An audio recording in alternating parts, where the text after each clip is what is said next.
Olá, gente! Estamos aqui em mais uma aula do curso da Introdução à Neuroanatomia. Eu sou Débora Lopes, monitora do Instituto de Ciências Biológicas e da Saúde da Universidade Federal de Alagoas, a UFAL, e essa aula de hoje vai ser sobre a anatomia do diencéfalo. Para relembrar um pouquinho o que seria o diencéfalo, eu mostro essa imagem da embriologia do sistema nervoso central. O Everton falou na primeira aula, mas para relembrar, a gente vê aqui que as vesículas primárias, as três vesículas primárias, prosencéfalo, mesencéfalo e rombencéfalo, iniciam como essas três vesículas e aí elas vão se dividindo, né? Então, o que a gente vai focar aqui é no diencéfalo, por isso que eu vou focar aqui no prosencéfalo. Do prosencéfalo sai o telencéfalo e o diencéfalo. E o telencéfalo vai formar os hemisférios cerebrais. E o diencéfalo vai formar o diencéfalo, que é o que a gente conhece, que a gente vai estudar nessa aula. Atento que o telencéfalo, ele está aqui mais em cima e ele vai crescer de uma sobremaneira que a gente não consegue ver, assim, o diencéfalo fica meio que abrigado dentro do telencéfalo. Fica dentro do telencéfalo, certo? A gente não consegue ver o diencéfalo, por exemplo, tocando a caixa craniana. Nessa imagem, então, eu apresento o que seria todas essas partes. A gente já estudou quase todas até agora. Só falta a de telencéfalo, né? Mas a gente sabe que esse daqui é o telencéfalo, que são os hemisférios cerebrais. O diencéfalo, que é o nosso alvo de estudo agora, é esse daqui em verdinho. Por isso que ele fica como se fosse ele estivesse abraçado, vamos dizer assim, pelo telencéfalo. A gente não consegue ver o diencéfalo tocando, por exemplo, na calota craniana. O telencéfalo ele teve um crescimento muito grande, né, a partir da embriologia, diferente do diencéfalo, apesar de serem da mesma vesícula primordial, né? Aqui embaixo, que a gente já falou, tronco encefálico, mesencéfalo, ponte e bulbo e o cerebelo. Aqui embaixo, a medula, ok? Nosso foco aqui é o diencéfalo. Nessa aula aqui, a gente vai ver diversos cortes anatômicos. E para situar vocês aqui, eu mostrei aquele último corte, que foi o corte sagital, que divide o crânio em direita e esquerda, certo? E aqui o corte coronal. E o corte coronal é aquele que divide em frente e trás, ok? Eu passo um corte, como está aqui explicado, em frente e trás, anterior, posterior, certo? Esse aqui foi feito nesse nível da medula, do tronco encefálico, perdão. Então, a gente pega aqui e consegue ver o tronco encefálico. E assim como eu vi o diencéfalo lá, eu consigo ver o diencéfalo aqui. E o diencéfalo seria aqui, nessa transição entre o próprio tronco encefálico e o diencéfalo. Então, ele fica aqui. Certo? Inclusive porque a gente consegue ver aqui o terceiro ventrículo, que é uma parte que está totalmente relacionada com o diencéfalo, como eu vou explicar aqui nessa aula. Voltando aqui para o corte sagital, a gente consegue ver o diencéfalo muito bem aqui nesse corte sagital. Aqui, nosso diencéfalo novamente, ok? E nesse diencéfalo, nessa parte no corte sagital, a gente vê um sulco muito importante. O sulco que eu vou delimitar agora é de azulzinho para vocês, depois eu tiro para vocês verem, eu vou fazer de amarelo. Para vocês verem, assim, sem ser delimitado, né? É esse sulco aqui. O sulco hipotalâmico. Retirando agora para vocês verem na peça. Esse sulco hipotalâmico, por que ele é importante? Porque ele divide o que seria o tálamo, uma parte do diencéfalo, do hipotálamo, que seria outra parte do diencéfalo, certo? Além dessas partes que eu falei, que é o tálamo e o hipotálamo, existem mais duas partes do diencéfalo, que são o epitálamo, que é esse daqui, que forma essa parede aqui posterior, certo? E ainda assim está superior a esse sulco. Percebam que o sulco está aqui e o epitálamo está superior a ele, ok? E também o subtálamo, sendo que o subtálamo a gente não consegue ver nesse corte sagital. E na verdade é muito difícil de ver na maioria dos cortes, ok?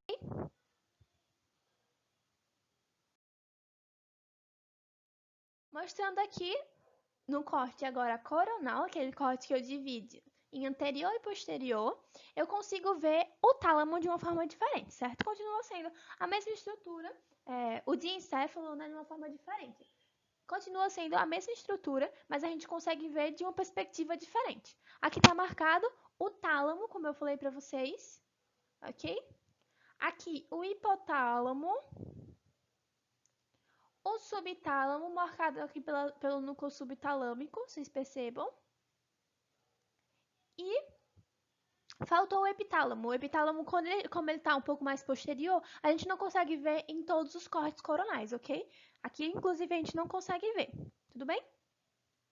Então, se habituem a observar esses cortes. Quando a gente estuda neuroanatomia, um problema muito grande que a gente tem é de localização de corte, de nível de corte. Então, prestem atenção nesses cortes, de como são feitos. Atentem, se vocês não tiverem entendido, dá uma procurada antes de continuar a aula. O que seria essa questão dos cortes? Coronal, planos coronais, sagitais, transversais, certo? Porque a gente vai utilizar muito aqui. Mas antes de tudo, eu dei essa introdução breve e vou continuar tentando falar e explicando melhor ao longo do vídeo.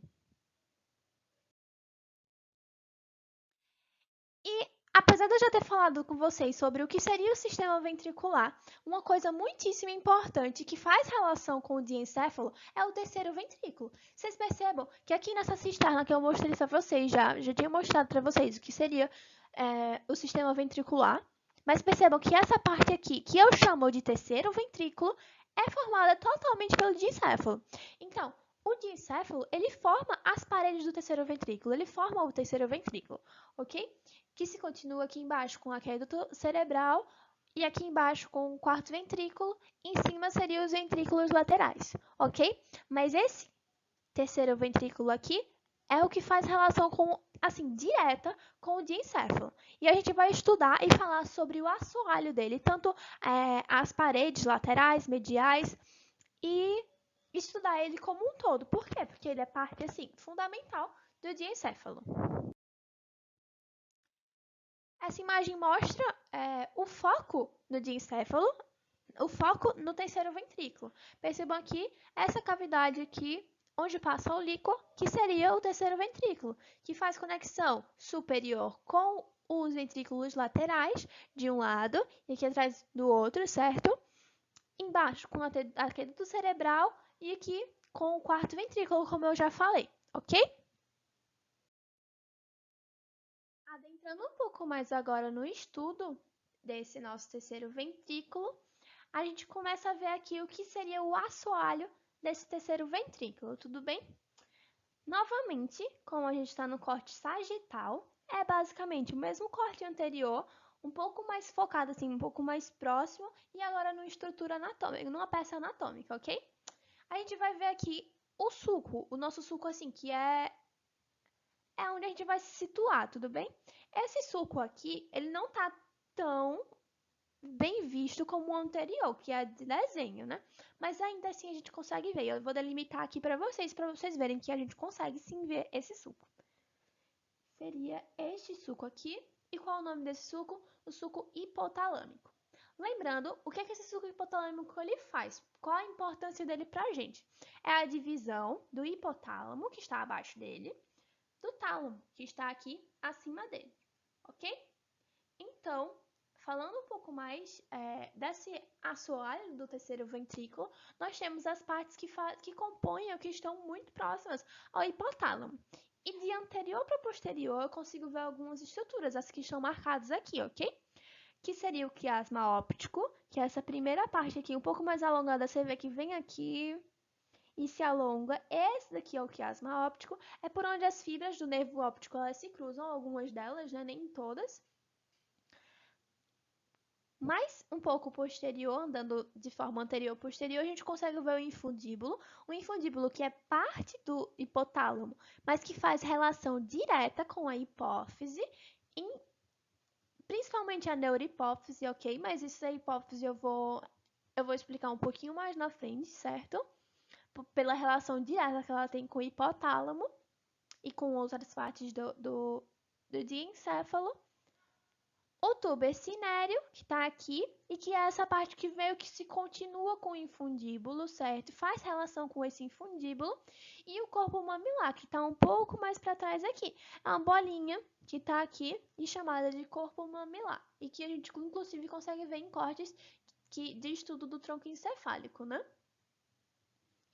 Certo, então esse é o nosso assoalho do nosso terceiro ventrículo. Passando aqui agora para falar das outras partes do terceiro ventrículo, né? Nós vamos falar dos limites posteriores desse terceiro ventrículo, que é a parede posterior. A parede posterior ela é formada basicamente pelo epitálamo, que é aquele que eu já expliquei para vocês. Novamente aqui a gente consegue ver o sulco hipotalâmico, nosso referencial na maioria das vezes, ok?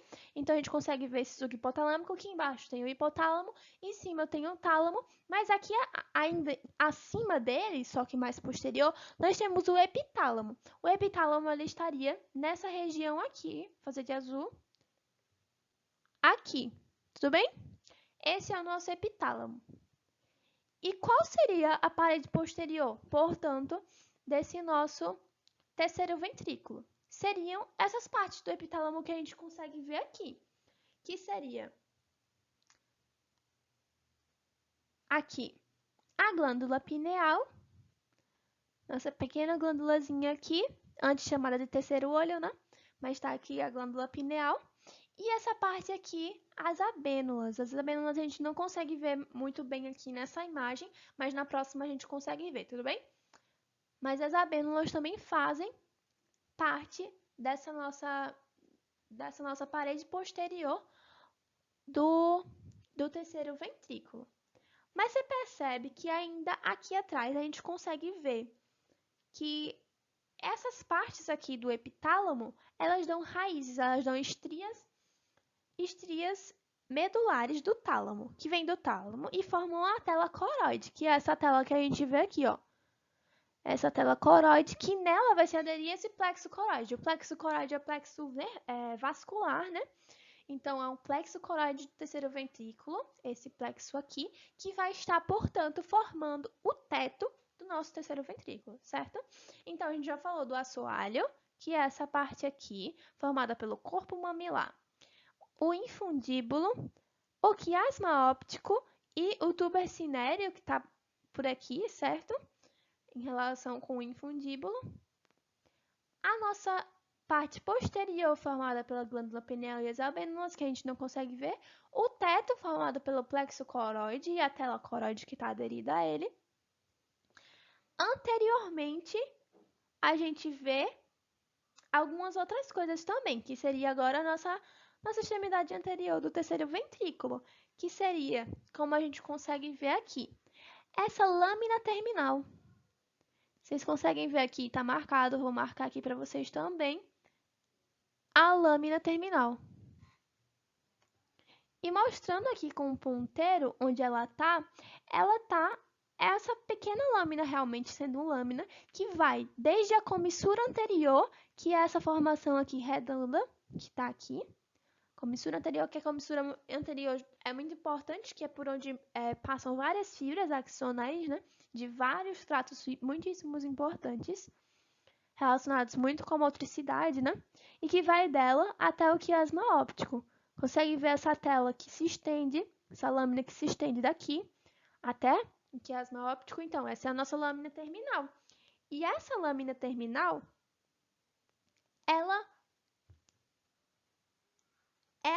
tanto ela quanto a comissura anterior, elas fazem parte do diencéfalo, porque embriologicamente elas vieram do diencéfalo. O tecido nervoso delas vieram do diencéfalo na sua embriologia. Mas mesmo assim, apesar de a gente estar falando de diencéfalo aqui, como ele faz parte da nossa parede anterior do terceiro ventrículo, a gente está citando aqui, ok? Que também são estruturas muito válidas da gente aprender nesse mini curso.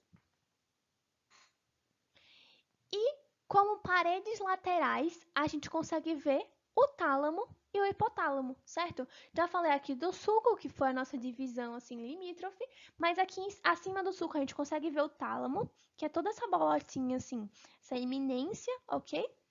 E assim, nessa eminência a gente consegue ver algumas coisinhas importantes, né? Aqui, essa aderência intertalâmica.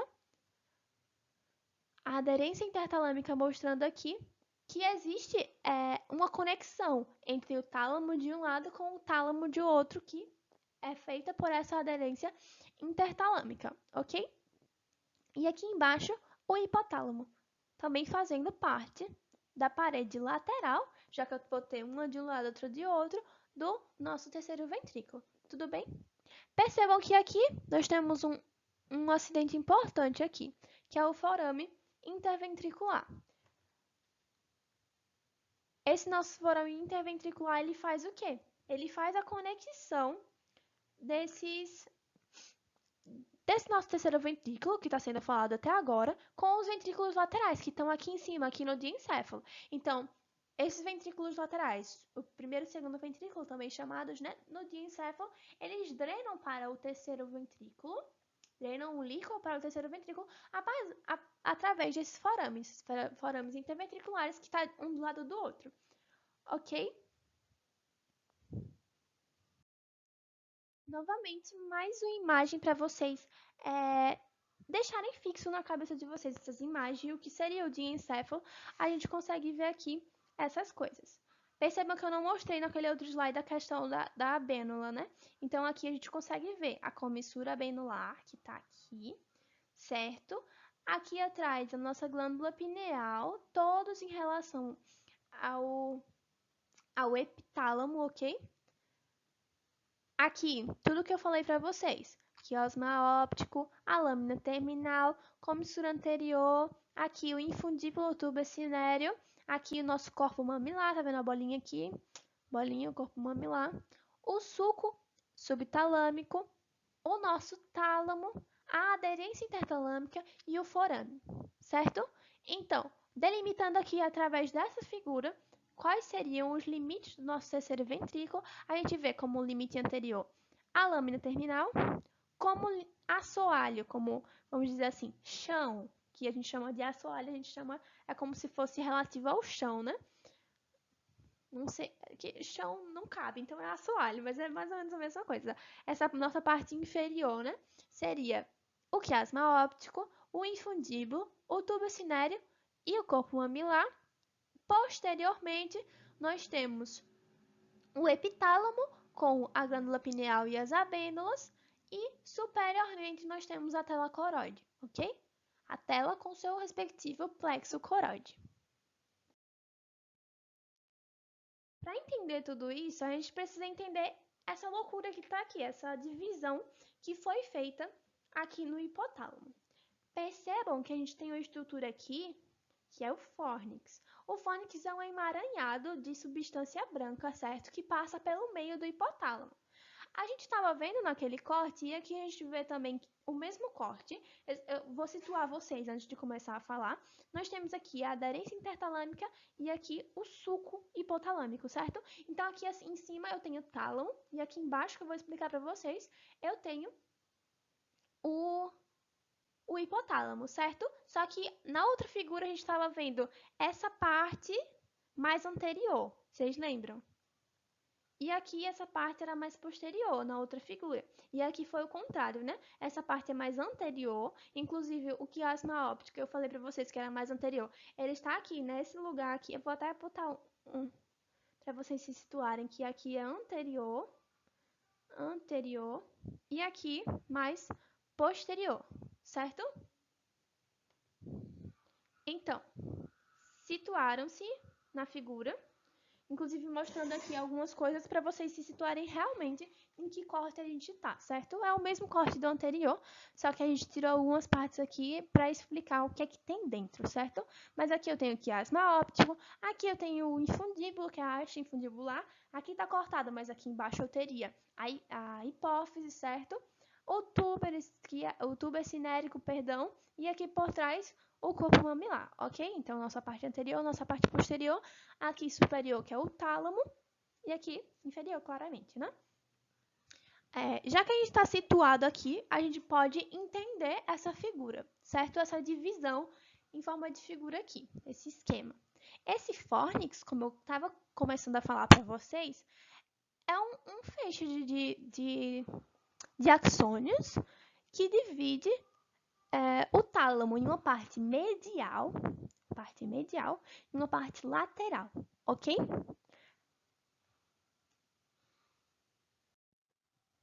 Atentos novamente para quando eu falo medial e lateral, para a posição anatômica, certo?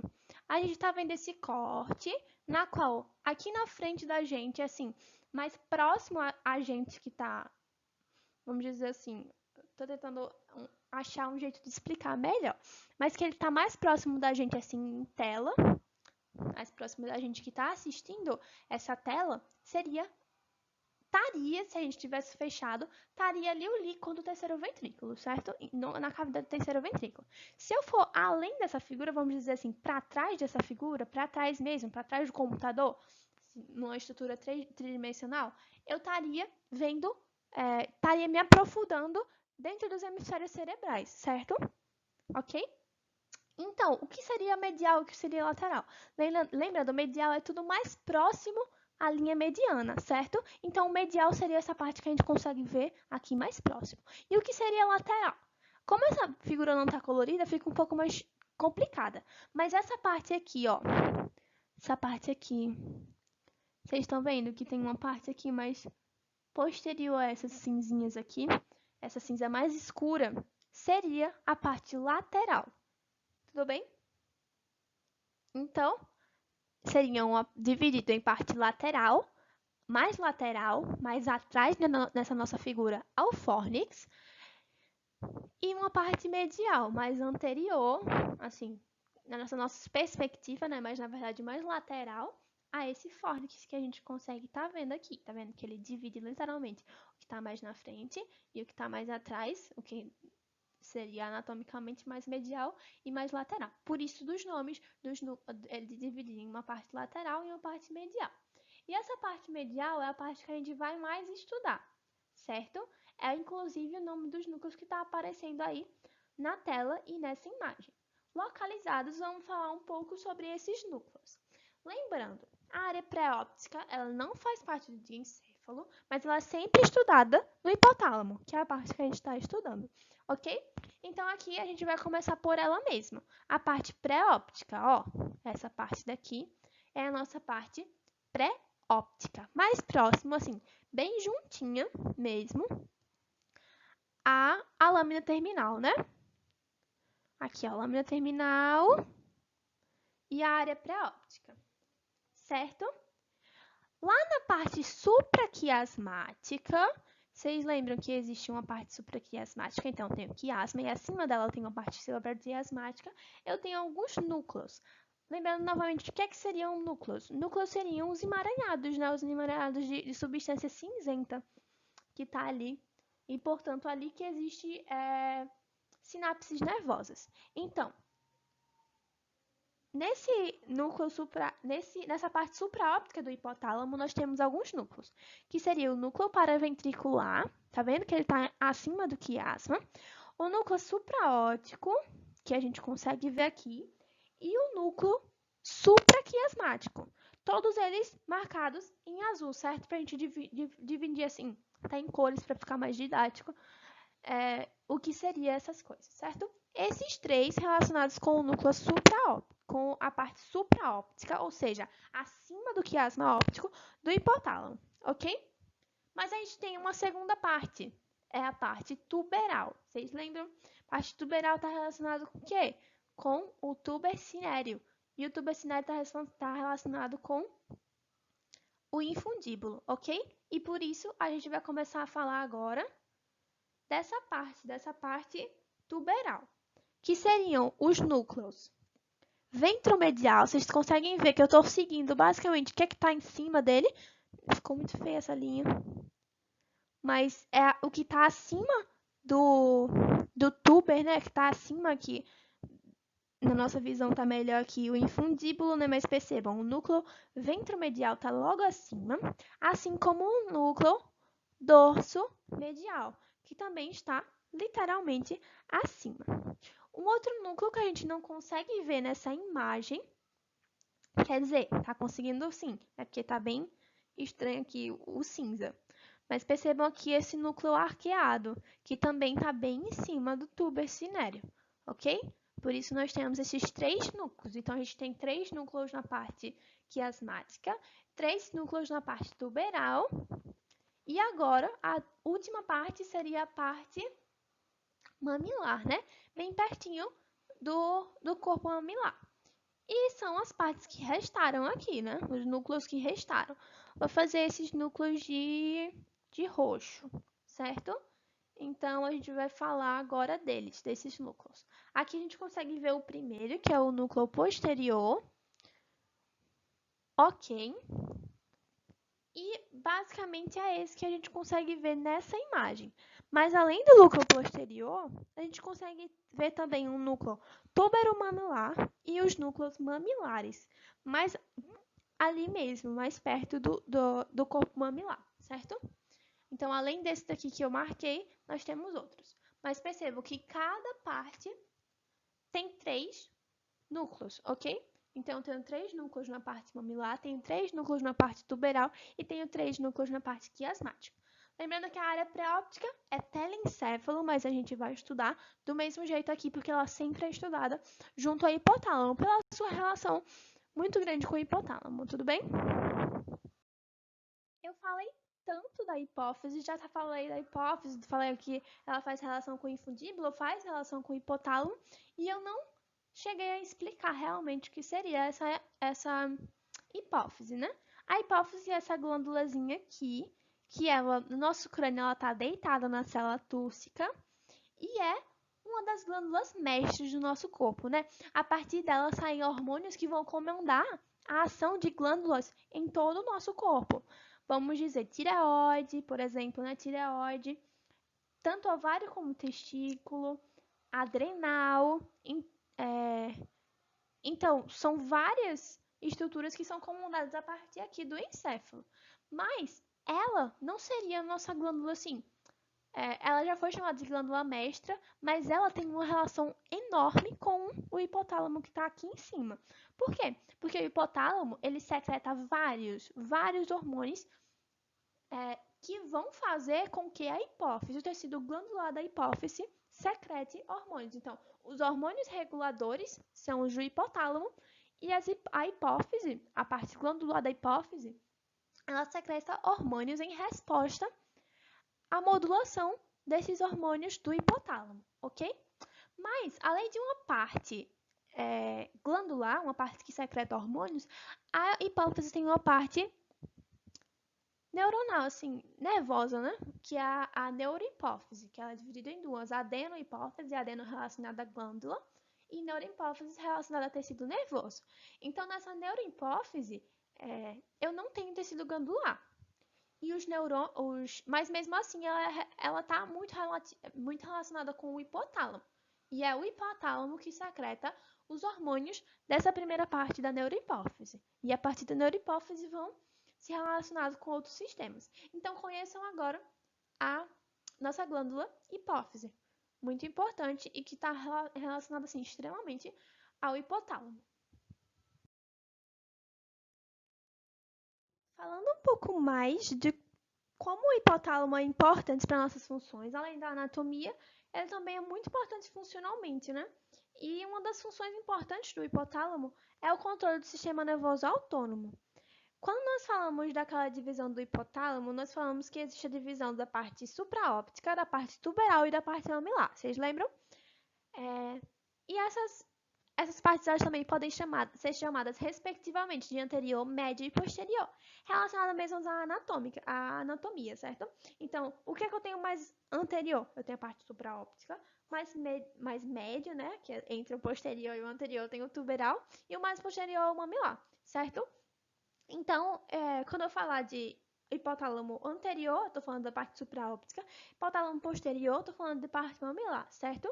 Então, no controle do sistema nervoso autônomo, o hipotálamo anterior, ele é responsável pela parte parasimpática e o hipotálamo posterior, ele é mais responsável pela parte parasimpática, certo? E só daí a gente vê a importância enorme do hipotálamo, né? As nossas funções ao longo de todo o nosso corpo, a gente tem função simpática e parasimpática. Então, o hipotálamo é um órgão extremamente importante. Assim como o controle da temperatura corporal, ele faz relação com o hipotálamo. No hipotálamo anterior, eu tenho o centro da conservação, da perda de calor, perdão. No hipotálamo anterior, eu tenho o centro da perda de calor. Esse centro da perda de calor, ele, quando ativado, ele induz a perda de calor, tudo bem? Então, quando ele é ativado, ele faz com que haja, por exemplo, vasodilatação, ele faz com que haja sudorese, para que eu perca calor, meu corpo perca calor para o meio, certo? Assim como existe dentro do próprio hipotálamo, agora no hipotálamo posterior, um centro de conservação do calor, que quando ele é ativado, ele leva à conservação de calor através de, por exemplo, vasoconstrição. E aí, com a vasoconstrição, eu retenho o calor dentro do meu corpo, eu não perco ele para o meio, certo? A febre, por exemplo, ela é uma desregulação dos neurônios do centro da perda de calor. Então, se eu tenho ele desregulado, eu não tenho perda de calor. Então, eu retenho o calor, né? Que é o contrário do que perder. Retenho o calor, causando o sintoma que a gente muito conhece, que é a febre. Assim como o comportamento emocional também está relacionado com o hipotálamo, porque o hipotálamo ele faz uma relação com o sistema límbico, né? O sistema límbico que está no telencéfalo vai ser mais bem explicado na próxima aula, mas é o sistema mais relacionado com emoção, com memória, com prazer, esse tipo de coisa. O equilíbrio hidrossalino e da pressão arterial ele está mais relacionado com a área pré-óptica. Como eu falei para vocês, a área pré-óptica ela não tem barreira hematocefálica, então ela pode captar bem o que é que está acontecendo dentro dos vasos sanguíneos, né? Se esses vasos sanguíneos estão hipervolêmicos, se eles estão normovolêmicos, se ele está hipervolêmico, hipo e normovolêmico, ok? Então eu consigo captar isso daí. E o próprio hipotálamo, ele libera hormônios. Ele libera hormônios como, por exemplo, o hormônio antidiurético. É secretado pelo hipotálamo, por exemplo, em resposta à hipovolemia. Então, se eu tenho pouca volemia sanguínea, o meu hipotálamo ele libera o antidiurético, a vasopressina, né? O mesmo nome. Que aí a vasopressina, ela vai depois levar à liberação de ACTH, que vai depois levar a mais tarde, lá no rim já, né? Eu vou ter a reabsorção. No caso, eu não vou ter secreção de sódio e vou ter reabsorção dele, que o sódio, ele ainda puxa água e faz com que haja, no final, uma resposta hipervolêmica. Então, se eu estava com antes hipovolemia, eu vou ter uma volemia aumentada em relação a esse hormônio. Outro hormônio que também é secretado pelo hipotálamo é a ocitocina. São os dois hormônios da neurohipófise, né? Que são secretados pelo hipotálamo. A ocitocina é relacionada muito com a secreção de leite materno e também com a contração uterina, né?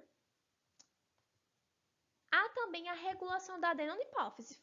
Perceba que eu falei agora já da neurohipófise, com esses dois hormônios que são liberados pelo hipotálamo, mas a adenocipófise, o hipotálamo ele não secreta os hormônios, mas ele secreta reguladores dos hormônios que vão ser liberados pela adenocipófise. Então, ele secreta substâncias que inibem ou induzem a produção desses hormônios, como, por exemplo, vários hormônios que são secretados pela adenocipófise, certo? E esses hormônios da adenocipófise, eles controlam basicamente todas as glândulas do nosso corpo, né? Controla a ovário, como eu já tinha falado, tireoide. Então, a regulação do hipotálamo é extremamente importante para o funcionamento do nosso sistema endócrino também. O ritmo circadiano, ele também é relacionado ao hipotálamo. Por quê? Aquele núcleo supraquiasmático, primeiro, que a nossa via da visão, ela também está relacionada à questão do ritmo circadiano, né? Quando a gente percebe o ambiente ao nosso redor, a iluminação ao nosso redor, ela também faz parte do ritmo circadiano. Então, vamos dizer assim, que a partir da retina cheguem informações, e essas informações vão lá para o núcleo supraquiasmático do próprio hipotálamo. Nesse núcleo supraquiasmático, eu tenho duas respostas, dependendo do que me foi informado pela retina. Se me foi informado que eu tenho luz, a minha resposta vai ser de vigília, vai ser de me manter acordado. Se foi me mostrado que eu tenho ausência de luz, né? Eu vou para outro núcleo, por exemplo, que é o núcleo dorsomedial, e depois eu ainda vou para outro núcleo, que é o núcleo pré-óptico ventrolateral.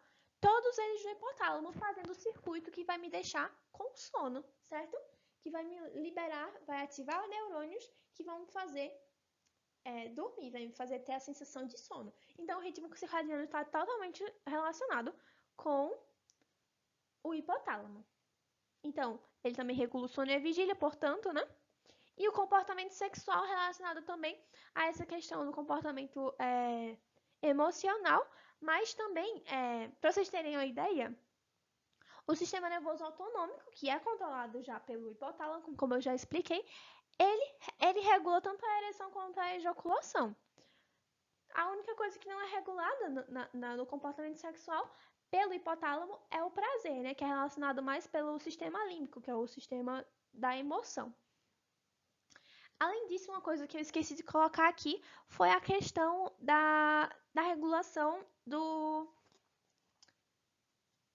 da ingestão de alimentos, Então, existem alguns neurônios ali no hipotálamo que eles regulam essa sensação de fome e sensação de saciedade. No hipotálamo nós temos dois centros, o centro da fome e o centro da saciedade. O da fome no hipotálamo lateral e o da saciedade, ele é no núcleo ventromedial, certo? Então, é a partir daí que eu consigo perceber, por exemplo, é muito relacionado com o hormônio leptina, né? Leptina liberada pelos adipócitos. Se eu tenho, aí a leptina chega lá perto do hipotálamo e mostra se eu tenho muita gordura. Se eu tenho muita gordura, quer dizer que eu teoricamente estou satisfeita. Aí vai lá e diz pro centro da saciedade que eu estou satisfeita, eu não preciso comer mais. E por isso ele libera uma outra substância para que meu corpo entenda que eu estou saciada e que eu não preciso comer mais. Então, essa questão da regulação da fome é também importante do hipotálamo. É importante falar que, por exemplo, eu falei aqui da lesão do hipotálamo, da disfunção do hipotálamo na questão da temperatura corporal. Uma importante informação também, assim, interessante de se falar, é, por exemplo, nessa questão do sono e vigília. A narcolepsia, por exemplo, que é um distúrbio no qual a gente entra em sono REM enquanto a gente está acordada. De repente, eu estou acordada e eu entro em sono. Eu entro em sono REM, na qual eu não consigo nem me mover, é um sono profundo, né? É de disfunção exatamente desses neurônios que eu tenho aí no hipotálamo, de regulação do ciclo circadiano. Então, se eu tenho disfunção disso, o meu próprio ciclo circadiano,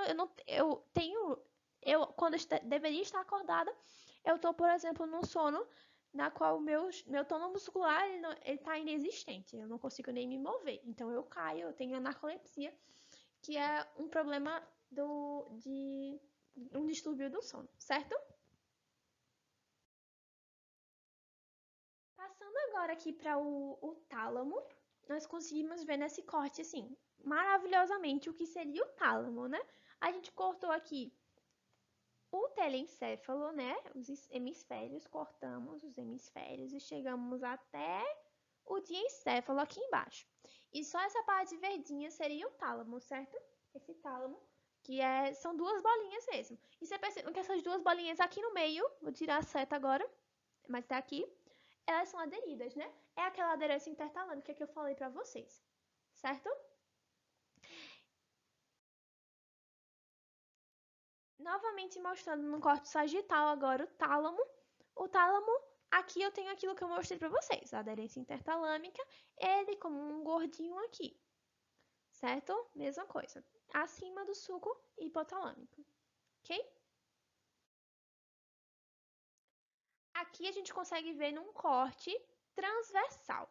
Corte transversal é esse corte que a gente consegue ver nessa figura aqui. Eu peguei essa parte aqui e cortei, ok? Aqui eu consigo ver, na verdade, dois cortes, né? Um corte A mais em cima e um corte B mais embaixo, certo? Mas aqui seria o tálamo. Você percebe que nessa imagem eu consigo ver alguns dos limites do tálamo, que a aderência intertalâmica estaria aqui, né? Foi cortada por causa que tem dois cortes, mas eu consigo ver aqui que o tálamo, lateralmente, ele é coberto por isso daqui. E o que seria isso daqui? Isso daqui é chamado de cápsula interna. Essa cápsula interna divide o tálamo dos núcleos da base, que já foram explicados na última aula. certo? Então, o tálamo, aqui, nesse corte, ele é dividido lateralmente pela cápsula interna dos núcleos da base, ok? Observando agora no corte coronal, para a gente ver todos os cortes possíveis que a gente pode ver um tálamo, eu vejo isso daqui, certo? O tálamo mostrado aqui, hipotálamo abaixo dele, sendo que aqui no meio nós temos o terceiro ventrículo, os corpos, os núcleos da base aqui do lado, ok? E lateralmente divididos por eles pela cápsula interna, certo? Então, tudo isso a gente pode, em todos esses cortes a gente consegue ver o tálamo. E o tálamo é isso daqui que a gente está vendo nessa figura, essa bolotinha que está aqui. Percebam aqui uma coisa que eu já falei para vocês na aula de tronco encefálico, que foram sobre os corpos geniculados, que eles estão aqui, ó, esses que estão de verdinho e de verdinho aqui. São partes do tálamo, ok? Mas que já expliquei basicamente tudo no tronco encefálico. E percebam o quanto o tálamo ele é dividido, vocês estão vendo? Quanto ele é dividido, que eu vou falar sobre essa divisão também. Mas antes eu vou ressaltar aqui e lembrar dos corpos geniculados. Vocês lembram desse corte aqui do tronco encefálico, na qual eu posso ver aqui o mesencéfalo, é a minha visão dorsal, certo? Na qual eu posso ver aqui os colículos inferiores, colículos superiores. Aqui é a glândula pineal, tá? A gente consegue ver a pineal, inclusive, aqui. E aqui os corpos geniculados. Aqui os mediais e aqui os laterais, certo? E vocês lembram do que é relacionado a esses corpos geniculados? O medial está relacionado com o colículo inferior, que está relacionado com a via auditiva. O lateral está relacionado com o colículo superior, que está relacionado com a via óptica, ok? Falando agora um pouco mais sobre a divisão um pouco mais funcional do tálamo, a gente percebe aqui primeiro um ponto de delimitação importante, que é essa lâmina aqui, essa lâmina representada em branquinho aqui. Essa lâmina branca é a lâmina medular interna, certo? Ela meio que divide-se como um Y aqui na frente e divide alguns grupos do tálamo, certo? Mas antes vamos nos localizar. Lembrando que aqui é a parte anterior, certo? A parte ventral. Anterior e ventral, na maioria das vezes, é a mesma coisa, porque ventral está mais relacionada à embriologia e anatomicamente está mais anterior, né? E aqui a nossa parte posterior dorsal, pelo mesmo motivo. Então, falando agora um pouco dessa divisão e se situando aqui novamente, tem a questão da aderência intertalâmica, né? Que tá aqui. A gente acha que é um só, mas são dois tálamos, né? E aderidos aqui. Vamos falar agora, então, portanto, do grupo anterior. O grupo anterior que está aqui totalmente dividido, né? Por esse Y, que ele tem relação com a memória. A parte pulvianar é a parte mais posterior, que está relacionada com a atenção seletiva, ok? Os grupos medianos são esses grupos aqui que literalmente passam no plano mediano. O plano mediano é o plano realmente mediano do corpo, a parte mediana do corpo. O meio de tudo, certo? Então, medianamente, nós temos o grupo mediano, relacionado com funções viscerais. Só que essas funções viscerais desse núcleo aqui, desse grupo de núcleos, elas, no ser humano, elas não são tão desenvolvidas. Pelo contrário, em outros tipos de animais são muito mais desenvolvidas do que do que na gente, né? Nos seres humanos. Além desse grupo medial, mediano, perdão, aqui no meio a gente tem o grupo medial, que é o grupo mais aqui, certo? Teoricamente mais lateral, mas é mais lateral do que do mediano, continua sendo medial, certo? Mas no meio. Então, esse grupo medial ele é formado tanto por núcleos que estão aqui nessa lâmina, que são os chamados interlaminares, certo? Quanto o grupo aqui mais medial mesmo, que seriam os núcleos dorsomediais, certo? Os núcleos interlaminares, eles fazem relação muito mais com a questão do sono e vigília, certo? E os núcleos dorsomediais, eles fazem relação muito mais com a motricidade, lá a partir do córtex pré-frontal, certo? Os grupos laterais, o grupo lateral como um todo, né, tá lateral a essa lâmina, mas são vários, né, são subdivididos em vários núcleos. Novamente, aqui é mais anterior, aqui é mais posterior ou mais ventral, e aqui a gente vai começar com essa nomenclatura. Esse núcleo aqui é o núcleo ventral anterior, por causa da sua posição mesmo. E esse núcleo ventral anterior, assim como esse outro núcleo, que é o núcleo ventral lateral, ou também chamado de intermédio, certo? Eles dois fazem parte da via motora. A diferença entre eles dois é que esse faz parte da via motora, conectando primeiro o globo pálido com o córtex cerebral. E aqui nós temos a conexão do cerebelo com o córtex cerebral, certo? Mas ambos com relacionados com a motricidade do nosso corpo. Outros grupos aqui é o grupo posterolateral, que é esse grupo verdinho aqui. Está mais posterior e está mais lateral ao outro, que é o posteromedial, certo? Os dois eles estão relacionados com a sensibilidade, ok? E aí, a única diferença é com o que eles fazem essa sensibilidade. Esse posterolateral, ele faz relação com o lemnisco espinhal e o lemnisco medial. Vocês lembram o que aqui esses lemniscos fazem? O lemnisco medial, ele vem lá dos fascículos grácil e cuneiforme, relacionado com o tato epicrítico, com sensibilidade vibratória e com a propriocepção consciente, ok? Já o lemnisco espinhal, ele vem com a sensibilidade que passa pela medula espinhal, ok? Lembrando que o tálamo, ele é o grande órgão que passa por, assim, ele pega toda a sensibilidade do nosso corpo, né? Quase toda a sensibilidade. A única via sensível que não passa pelo tálamo antes de chegar ao córtex é a via olfatória. Então, o tálamo é extremamente importante para essa questão da sensibilidade. Então, o grupo posteromedial, ele tem relação com outro lemnisco, que é o lemnisco trigeminal, mas também vai lá para o córtex levando sensibilidade. Vai para a área somaestésica do córtex, só que levando a sensibilidade do lemnisco trigeminal. O trigeminal, ele vem tanto com informação sensitiva somática, da questão da sensibilidade geral, né, de toque, de tato, esse tipo de coisa, como já foi explicado para vocês. Mas também vem com fibras gustativas do trato solitário, que é a questão da gustação mesmo, do nosso sentido da gustação. Então, essa parte é sensitiva, vai lá para o córtex somaestésico, certo? E aqui atrás, lembrando da questão dos corpos geniculados, que já foram explicados, mas eles estão aqui também presentes nesses núcleos, não deixam de ser do tálamo, ok? Corpos geniculados são do tálamo.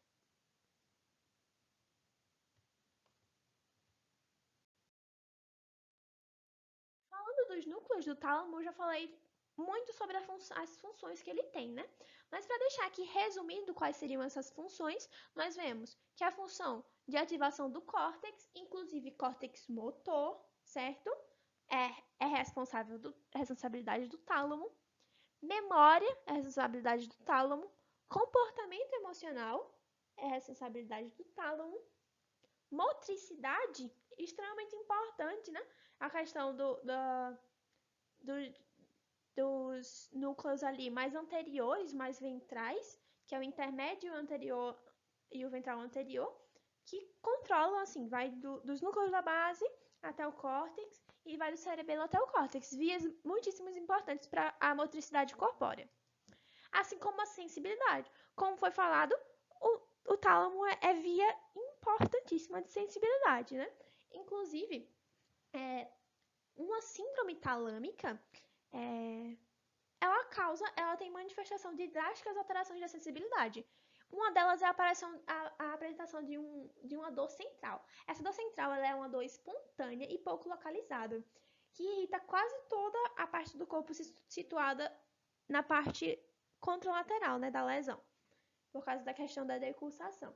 Então, uma dor central de sensibilidade, na verdade, uma dor que não existe, assim, fisicamente, ela não é causada por um agente físico, por exemplo, em pele, que leva à dor, mas é uma dor central, é uma dor por causa de lesão talâmica, e como ele é uma via de sensibilidade muito importante, pode causar essa síndrome talâmica com essa dor central de sensibilidade.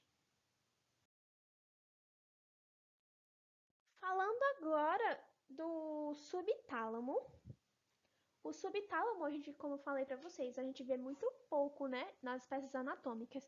A gente consegue ver aqui, ó, o núcleo subtalâmico, e lembrando que ele faz limite. Ele faz limite superior com o tálamo, faz limite medial com o hipotálamo e faz limite lateral com a cápsula interna, certo? Que passa por aqui, essa cápsula interna.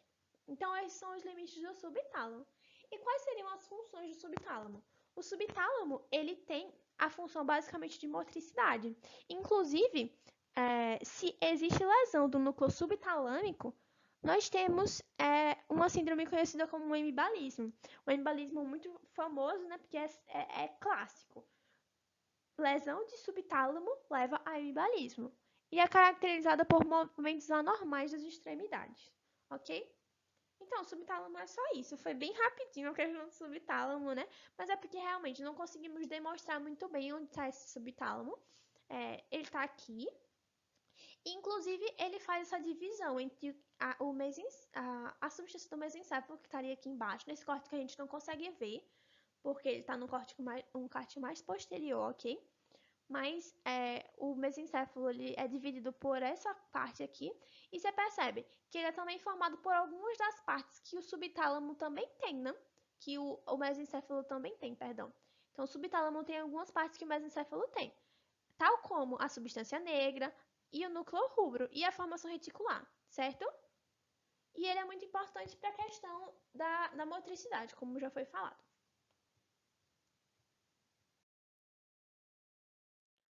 Por fim, eu termino a última parte do diencéfalo, que é o epitálamo. O epitálamo que está aqui posterior, como eu mostrei para vocês, formado principalmente pela glândula pineal e pelas abênulas. Sendo que as abênulas, elas fazem parte do sistema límbico, certo? Então, eu não vou entrar em detalhes quanto à questão das abênulas, mas, e vou falar um pouco mais da pineal. Mas, assim, faz parte do sistema límbico, e se faz parte do sistema límbico, ele provavelmente está relacionado com emoção, com memória e com prazer, ok? Então, essa daqui é a nossa glândula pineal, que faz parte do diencéfalo, porque faz parte do epitálamo, uma parte do diencéfalo, ok? Essa glândula, ela secreta um hormônio importantíssimo, que é a melatonina, e está muito responsável por causa disso, né? Por causa desse hormônio com o ritmo circadiano, sistema de sono e vigília, ok? Falando um pouco das funções da melatonina, e se eu falo um pouco das funções da melatonina, estou falando da função da glândula pineal, que é a secretora de melatonina, do epitálamo, que é a parte que tem a glândula pineal, e do diencéfalo, né? Que o epitálamo é uma parte do diencéfalo. Então, o ritmo circadiano, o controle desse ritmo é feito pela melatonina. A melatonina é secretada em relação aos níveis de luminosidade que a gente tem no ambiente. Então, se eu tenho um ambiente luminoso, eu tenho menor secreção de melatonina. O contrário também é verdade. Se eu tenho um ambiente mais desprovido de luz, eu tenho maior secreção de melatonina. E essa melatonina dá sono. Há também uma função antigonadotrófica da melatonina. Ela vai agir lá no hipotálamo, fazendo com que hormônios que seriam secretados para induzir a liberação de outros hormônios gonadotróficos não sejam secretados lá no hipotálamo, certo? Há também a regulação da glicemia. Ele faz com que haja a inibição dessa secreção de insulina lá nas células beta-pancreáticas, ok? Há também inibição da apoptose pela melatonina, então ela faz com que hajam menos células entrando em apoptose. Só que isso é o contrário no tumor. Por exemplo, em processos cancerígenos, a melatonina ela age fazendo com que mais células cancerígenas, mais células tumorais, elas entrem em apoptose. O que é legal, né? Porque se tem várias células ali proliferando, se tem algumas que estão entrando em apoptose por causa da ação de um hormônio, é bem legal. E faz com que haja, por exemplo, regressão de alguns tumores à própria melatonina. Então, melatonina não é só sono, hein, gente? E por último, umas outras funções delas também são ser antioxidante e também regular o sistema imunológico. Ele dá um up no sistema imunológico também, ok? Finalizamos aqui falando de todas as partes do diencéfalo. Nós falamos tanto do hipotálamo, quanto do tálamo, quanto do epitálamo e do subtálamo. Nós falamos de todos eles, não só na macroscopia, em todos os cortes que eu consegui trazer para vocês, eu trouxe para vocês se situarem sempre. Lembrem que a anatomia nervosa, principalmente, é situação. Você se situar em que corte, em que nível você está e você perceber as estruturas que estão ali. Espero que vocês tenham aproveitado, tenham entendido tudo. Mas qualquer dúvida, meu contato tá aí. Pode ir lá mandar um e-mail, pode mandar um direct, eu tentarei responder na medida do possível. E não esqueçam da próxima aula, não percam a próxima aula. A próxima aula fala dos hemisférios cerebrais, né, do telencéfalo, e ela é muito importante para complementar assim, o nosso estudo de introdução à neuroanatomia. Tudo bem? É isso, gente, e até mais.